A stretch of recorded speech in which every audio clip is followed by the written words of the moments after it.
This is Peter Bogdanovich. I first met Orson Welles toward the end of 1968, and not long after we met, in late January 1969, we began taping our conversations for a book about his career that he hoped would set the record straight. We started in his bungalow at the Beverly Hills Hotel, then resumed a couple of weeks later in Guaymas, Mexico, where Orson was acting in the movie of Catch-22. Later that year, we had other talks back at the Beverly Hills Hotel and then at the Beverly Wilshire, and in 1970, we recorded our conversations at the Plaza Hotel in New York, and later at the Hotel Eden in Rome, Italy, and then back in Los Angeles and New York again, and later in Carefree, Arizona.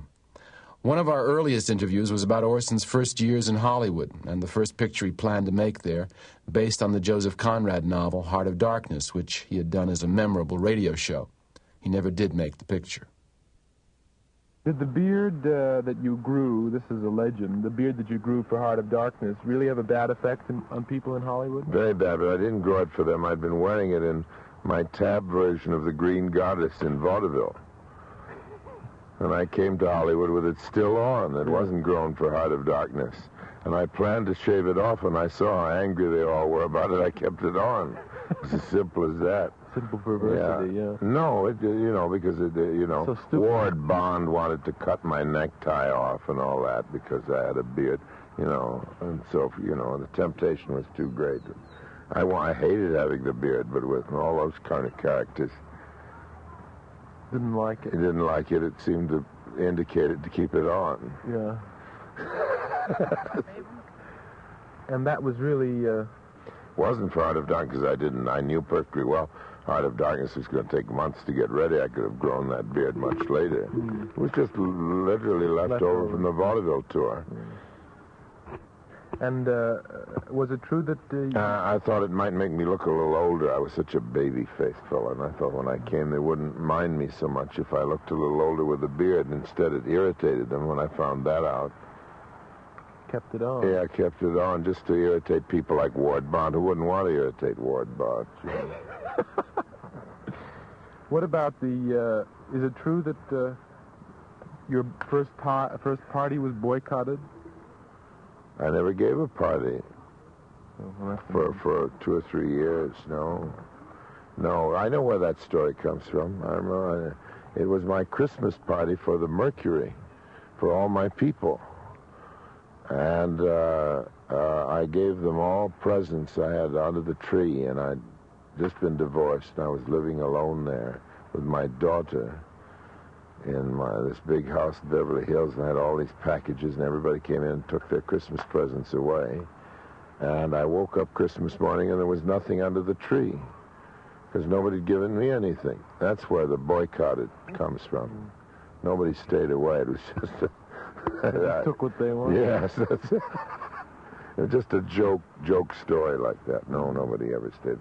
People were terribly nice to me in Hollywood, really. They were, when you arrived. Very nice. There was a big gang of people I never got to know who carried on about me and wrote things and all that, but they weren't people I ever met. Mm-hmm. People I met were wonderful to me, including the old dinosaur producers and everything. It's not true. I was bad. And how about the older directors? Marvelous. They were the nicest of all to me, the ones I met. As I told you, I never met, what's his name? McCary. But everybody was, I can't complain. All that thing about badly treated isn't true at all. I never uttered a word of complaint or had any reason to.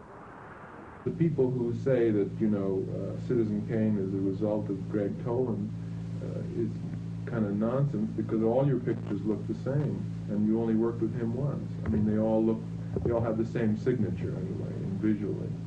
So, Well, he was a superb cameraman, and he was, how I happened to use him. He came to my office. It was then the #1 cameraman in the world, and he was just sitting out in my office. And I said, who are you? And he said, my name is Greg Toland, and I want you to use me in your picture. And I said, why? He said, well, because I saw some of your plays in New York, and I want to make a picture with somebody who never made a movie. He said, who did the lighting in your pictures and their plays? And I said, I did. He said, well, fine. Now, because he said that, I believed that it was then definite in my mind that the lighting was done by the director. Because it never occurred to me that it wouldn't be.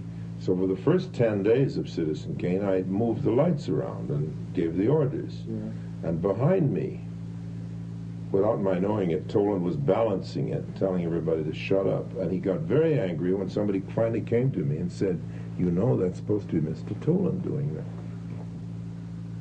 Oh, that's the most fascinating I ever heard. Yeah. He was protecting you. He was protecting me, so he was fixing it so it would work on film. Yeah. But I was placing the lights, and he said it's the only way to learn anything is from somebody who's never made movies. That's why I made the picture. And he was also the fastest cameraman I've ever worked with, and used less lights. They're just the young European directors, the cameramen are beginning to work the way he did automatically. He had this extraordinary crew, his own men, who you never heard a sound on a Toland set, except made by actors and directors. There was never a voice raised, only signs given. Almost Germanic. It was so hushed. Everybody wore neckties. Really? The crew? The crew, yes.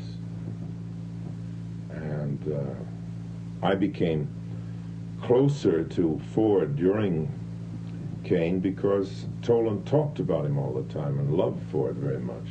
And I used extras who were Ford extras. Who talked about him? Yes. And then after the picture was released, I got a beer bottle label which had been signed by Ford and all of his people on some drunken boat trip, which was a dedication to me, a kind of award for the picture. And I still hadn't met it. Marvelous. Yeah. When did you meet him? And a little after that, a little after I received that. And never got to know him very well. I only got to see a lot of him when he was offering me The Last Hurrah. Yes, which you told me about. Yes. It didn't work out. It didn't work out, but no fault of his or mine. It was just a foolish accident. Oh, yes, you told me Yeah. that. That would have been a great... Would have been wonderful to have worked with him. Well, I wish I could have done it. And he came on the set of Touch of Evil many times. Talk about it. Now, about Toland, how did you then, what was he like to work with? How did you work with him? Marvelous, because... once you were told that it was his job, what happened? Then he went on asking me, trying to get me, and of course I was much more hesitant after that, naturally, because I felt I'd stepped on his feet, but it was the opposite. He was really enjoying it. And then I began to ask a great many of the kind of, depth, all those kind of things, those, depth of focus things. We made up a word, pan focus for a publicity word. And for many years it kept turning up in highbrow articles, and there is no such thing. We just made it up, Well, there was... Came from the fact that I would just sit and say, I bet you can do this. And he had promised me that he was not going to say anything couldn't be done. And so, of course, the greatest gift a young director could ever have is a cameraman who would do anything you asked. And if it had to be split screen, it was split screen. But we did it. There was never anything I thought up that he said couldn't be done.